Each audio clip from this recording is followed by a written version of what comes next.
Hey everybody, what is going on? I am Maximus Rex and this is Big Baby Reviews. Today is Wildcard Sunday where we look at things a little bit different from our regularly scheduled videos during the week. Before we do though, just do want to mention, been working hard on the house and fixing little things here and there. So if the hands look rough, I don't know if the camera's picking it up. I have not had time for any sort of manicuring or anything like that. Got a bunch of blisters everywhere. The hands are pretty dry. Nails could use a trim. But anyways, hope you don't mind. I will be continuing on with my dirty work hands. So today we're looking at Octobriana 1976. If you're not familiar with this is basically a comic that was produced by Jim Rugg. I looked it up today in 2020. It's amazing that this is 5 years ago, how different the world was. At that moment when this came out, you know, I was just kind of getting into cartoonist kayfabe and, you know, starting to follow the videos every day, and he was producing this. And, you know, one of the rare times again that I ordered something from the States because of the shipping being so freaking expensive. And this one was great. There was some package deals offered. So I remember I got, the print that came with it here. I think everyone got a print, I'm pretty sure, but what I got extra was the poster, that I don't have here. It's the blacklight poster. Still in the packed somewhere here. Eventually I'll be taking it. I've never taken it out and put it up yet, so I was planning on doing that here in the house. And that is some, you had a choice on that one. There's some lady barbarian, I believe, with her boobs out, which is great. But yeah, just, I was kind of feeling a little bit nostalgic in a weird way for only 5 years ago. But, again, how the world has changed. Cartoonist kayfabe, like I said, I was just getting into it. It was a growing channel. And of course, well, you know what happened last year with, unfortunately, with Ed Piskor and that whole situation.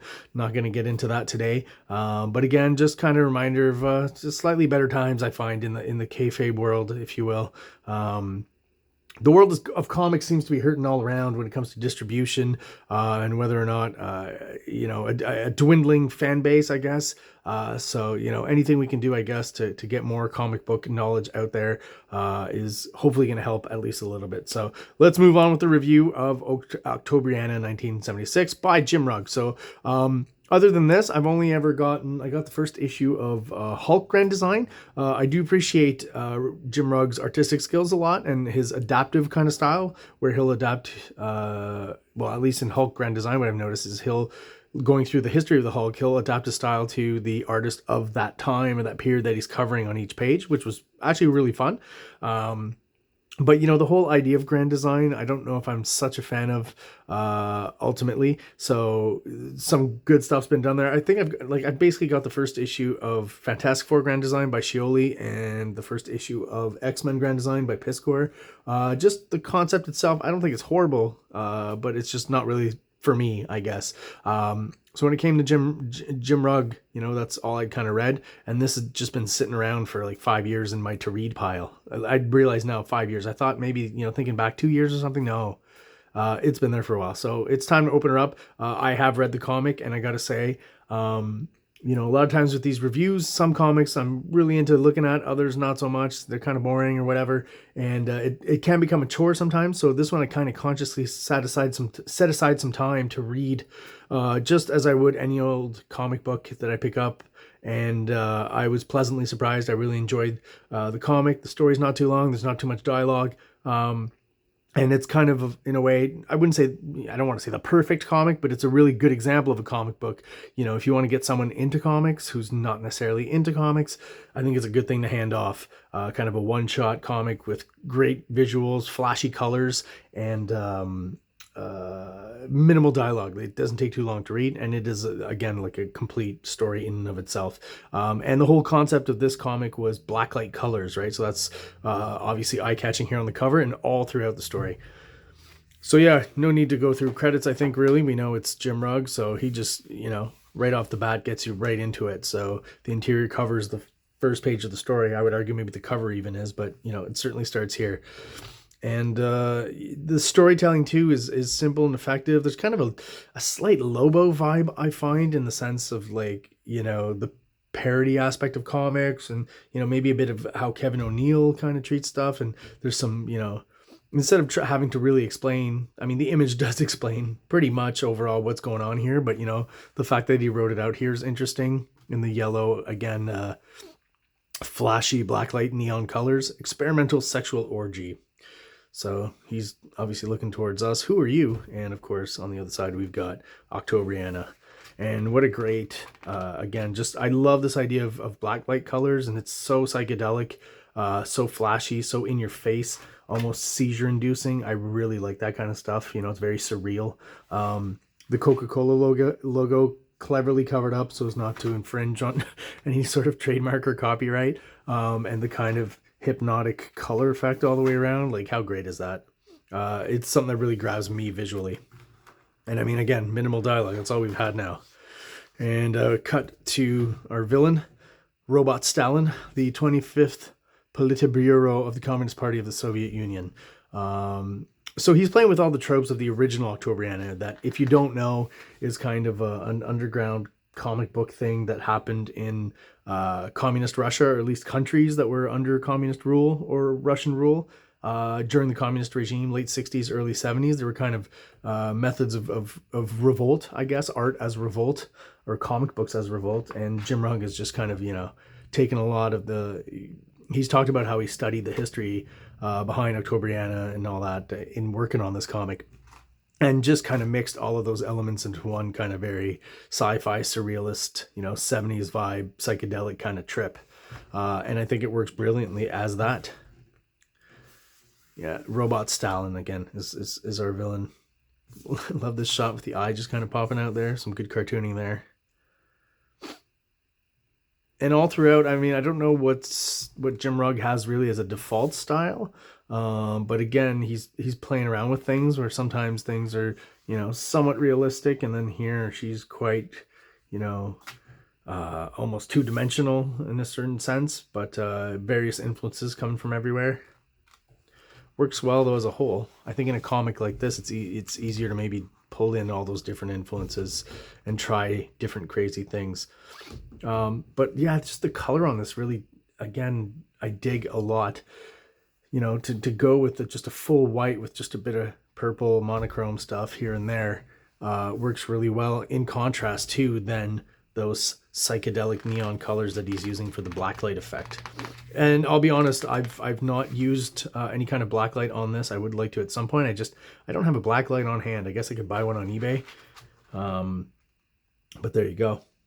I love this design element of the snake around her arm that she carries around everywhere. That's pretty interesting and kind of mythical, right? There's old world mythical roots even to Octobriana, though she was kind of officially created in the 60s, late 60s and early 70s. And yeah, so story-wise, I love that, like, again, that surrealist element where, you know, I'll just go back real quick, where she's, you know, walking away on a bear with this guy, and then all of a sudden, not on a bear anymore, but on some sort of flying dinosaur on the way to this train. Good use of silhouette here. Even, like, silhouette overlap, which is interesting. I don't think I've ever seen that. So the fact that the negative space silhouette, right, the fact that, you know, the original art, this is white, is overlapping this panel here and creating that extra sense of an extra layer of depth. Yeah, I don't know if I've ever seen that done that way. Interesting. I love too how he'll just really simplify the backgrounds and the mountains to almost childlike level. Like all of this works really well within the confines of this comic. It's crazy and it's like out there, but it's consistent art-wise. I love how, you know, on this train, there's just, I guess these would be military motorcycles, right? But the fact that there's a whole train cart full of motorcycles, that's kind of cool. It's all, I don't know what this stuff is, right? Like, I'm sure he researched it to where it says something and means something. Missile Command train car. And her design as well, obviously, is, you know, there's a few specific traits to Octobriana. She's got a unibrow, right? She's got a star above her eyes on her forehead. And yeah, so even in the legends, apparently she's got ample bosom and a small waist. So she's kind of like a Amazon Barbie, I guess. Very clever use of the colors once again, where, you know, you've got lots of gun action and guns going off and fire and explosions and stuff. So, you know, to use lots of yellow here to light up the scene is very clever, in contrast to then when it's over and we go back to the dark colors here. Like, whether this was a black light comic or not, I think it's really enjoyable. You know what I mean? There's something about the colors that's very appealing to me. And again, that works well with absolutely with the art. Love this creature here. It's got a bit of a Kirby vibe. And I guess he's yelling something out here in Russian. Great double page splash in the middle of the book, right? I always like that when they, you know, the only time you get a double, if you get one double page splash, it should be somewhere in the middle for some reason. Pacing wise, it just has something there. Love the color holds here. Very cool. And then we get to a lot of duotone being used here all of a sudden, and the storyline kind of almost decompressing as far as like slowing you down to look at one big shot and another big shot, right? Take the time to kind of look it over. The contrast here is kind of nice with the helicopter. I feel like he used maybe pretty much the same silhouette. Like maybe he drew this and then blew it up and did the silhouette, or vice versa. There's those primitive stars that he uses again. Very cool. Like, this whole image is just basically pure design, right? The thought process behind it. Love on her face. I love this blue. So the colors really obviously help to augment the comic a lot. Although I do want to say that I think just the original art in black and white would probably be amazing as well. This is a good example on this page here of, you know, I feel like there's a lot of a manga influence in these specific pages, maybe even in the cropping. Maybe this is kind of an odd cropping, but I feel like it's got a manga vibe to it. This is great. It's very Akira. I love the angle, the down shot, the foreshortening on the figure is perfect. With, you know, the direction of the movement, the slight kind of curving of the helicopter here, you know, this seems very manga to me. Just great effects all the way around. Even this here really works well, and it overlaps every panel there. Very cool. Then like an on-purpose 3D effect for the explosion, right? Sometimes people will use like a pure silhouette, you know, on a white background, kind of a Sin City approach, I guess, for this kind of effect. But JIM RUGG goes a different route, and I think that's really cool, and he's trying something cool, and I think it works. Love all the duotone here. And I mean, the story, like I said, is just, you know, there's nothing to it, but just the visual appeal of it. The visual plasticity of it is just so evocative for me. Just love it.